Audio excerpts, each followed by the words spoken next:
Hello there, lovebirds. I'm Tanner. And I'm Alli. And we're the Kalinas. And we are super excited to be making some new videos with CatholicMatch. And we thought, what better time to introduce ourselves than Valentine's, the day of love. Which might not seem that much like a day of love for some people.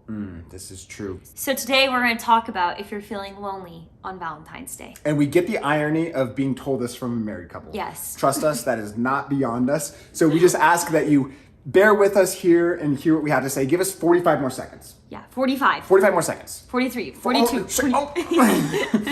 Valentine's has a special way of stirring things up within us, of kind of setting expectations super high and then just perennially just letting us down, of just kind of showing us what people have and what we do not have. And It's like the highlight reel of Instagram on steroids on Valentine's Day. what we really want to get across to you, and this is why a married couple is doing this video, is we want to tell you that the grass is not always greener on the other side.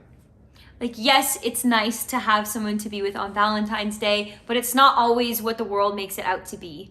It's not always just like these crazy romantic getaways on Valentine's Day or Not at bougie all. dinners and wine and billions of flowers. I don't even think I got Tanner a card last year. If you weren't going to say that, I was going to say that. You didn't. You absolutely did not. You got me nothing. But to be fair, I don't think Tanner would have remembered that it was Valentine's Day had my little sister not been in town and reminding him. Not even true. I actually got her flowers as well.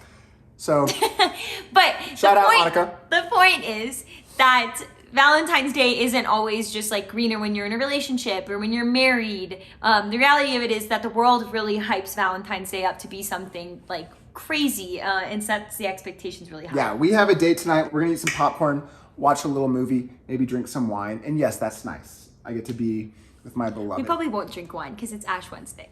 That's correct. I forgot that it's Ash Wednesday. But at the end of the night, I am still going to be aching. I'm still going to be aching for more. She's going to be aching for more because this, as much as I love Alli, this is not what can satisfy my heart. It's just not. But even hearing that, like being single on Valentine's Day, you still might feel like, yeah, maybe like this like wince of pain or like uncomfortability or like longing to be in a relationship with someone. So we do want to share a couple of things that might like help with that we've found helped when we were in that phase of life. Absolutely. That is completely valid. And Yes. so what else I want to say to you is Valentine's is a fake holiday. It's an absolutely Hollywoodized, fluffy, false holiday sold to you by corporate America who's just trying to get in your pockets and get your money out and get... That's enough. It's actually a real holiday based on St. Valentine. It is a real holiday. And yeah, on St. Valentine's, we're celebrating the life of a martyr, the life and death of a martyr, St. Valentine. This is actually a reminder that we should be dying to ourselves. And then the fact that this falls on Ash Wednesday is even more of a reminder because on Ash Wednesday, we're literally told, remember you are dust and to dust you shall return. And so in a holiday that in our culture just tries to build your own self up, today is actually a day to remind ourselves that we're supposed to die to ourselves and we're supposed to give ourselves to those around us. Still doesn't take away from the fact that you might feel lonely on Valentine's Day. Does not. It still stings. It still absolutely stings. And so we're going to talk about a couple of things that we think might help. The first thing is that it's really important to like find friends that you can spend time with. I know for the ladies, like this has already become like its own holiday in and of itself, Valentine's Day, but really lean into it because we need female friendships, even when we're single, even when we're married. And so pour into those friendships now and really have those ladies that kind of like rally around each other and support you in this phase of life. Yeah, and dudes, find your dudes. Have a Dudentines. If the gals can have Galentines, the dudes can have Dudentines. I am putting that foot down.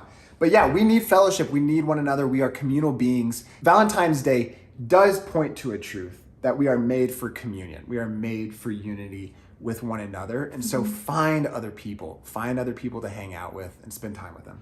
When I was in college, I always had a friend that she would reach out to me all the time around Valentine's Day and be like, you're coming over and we're making cookies in heart shapes and we're gonna decorate them. And it was beautiful and we watched maybe like a rom-com or something together. But it was a really good chance for me to be like, yeah, like I could be lonely today or I could like pour into a friendship that actually means a lot to me. And so maybe you're watching this and it's already late on Valentine's and you didn't have the good fortune of hanging out with some friends. Do yourself a favor and just shoot someone that you love a text saying that you're thinking about them and that you love them. Maybe not someone you're like romantically interested in. No, that would be a little bit creepy. Trust me, friend. I've also done that on Valentine's. We don't need to share that sexually. No, but St. John Paul II said, man cannot fully find himself unless he makes a sincere gift of himself. So today, when you feel like maybe you're lost, just sending a little bit of a reminder to someone else that you love them helps you to find yourself, and it actually makes you feel more alive.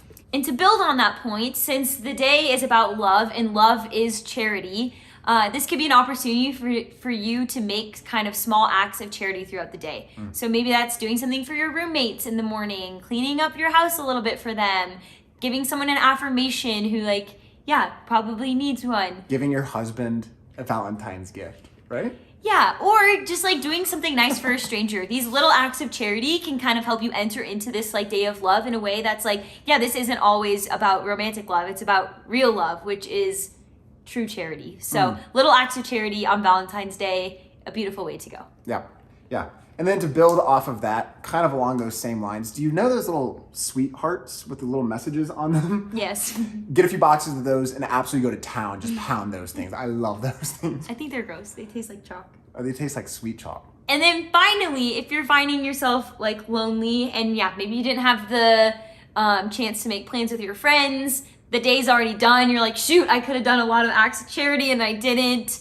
Spend time with the Lord. If you can spend time with the Lord in adoration, the God of the universe loves you and wants you to know that. So spending time with him will definitely make you feel less lonely. Yeah. And if you can't go to adoration, like spend some time in your house and pray and enter into that with the Lord, because he wants you to know that you are loved despite the state of life that you are in. Yeah. If you're itching to get to the chapel and get married, then head to the chapel, my friends, and remember the one who has loved you into being. So again, I'm Tanner. And I'm Alli. We're really looking forward to getting to know you guys getting to know us. We thank you for tuning in. We look forward to seeing you next time, my friends.